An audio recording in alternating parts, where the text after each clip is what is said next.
वज़ीर आला पंजाब सरदार उस्मान बुज़दार की सदारत हफ्ता शान रहमतुल आलमीन के सिलसिले में ख़ुसूसी इजलास। वज़ीर आला पंजाब की सूबा भर में हफ्ता शान रहमतुल आलमीन को तर्को एहतशाम से मनाने की हदायत। हमें रिपोर्ट कर रहे हैं इंचार्ज नुमाइंदगान पंजाब मियाँ तालिब हुसैन। जी मियाँ तालिब हुसैन, हमें अपडेट कीजिएगा।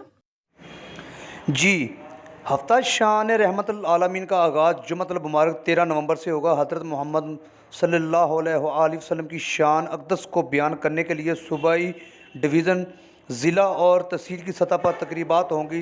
अल हमरा open air culture complex, Gaddafi stadium में महफ़िल नात और महफ़िल समा का एहतमाम किया जाएगा। बाग जनाब में खुली ग्राफ़ी नुमाइश का इनकाद किया जाएगा। महकमा औक़ाफ़ के ज़ेर एहतमाम आलमी मशाइख़ व उलमा कन्वेंशन का इनकाद होगा। आलमी क़रात कॉन्फ्रेंस का भी एहतमाम किया जाएगा।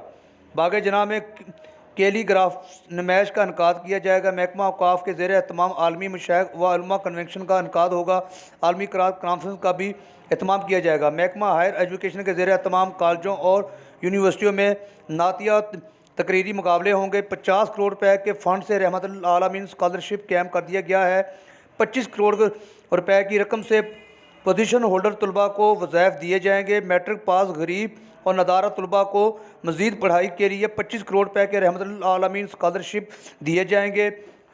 मौसम इंसानियत हज़रत मोहम्मद की हयात मुबारका पर मुख्तसर दस्तावेज़ी फ़िल्में बनाई जाएंगी। बेहतरीन डॉक्यूमेंट्री को टीवी चैनल और सोशल मीडिया पर इंग्लिश और फ्रेंच सब टाइल्स के साथ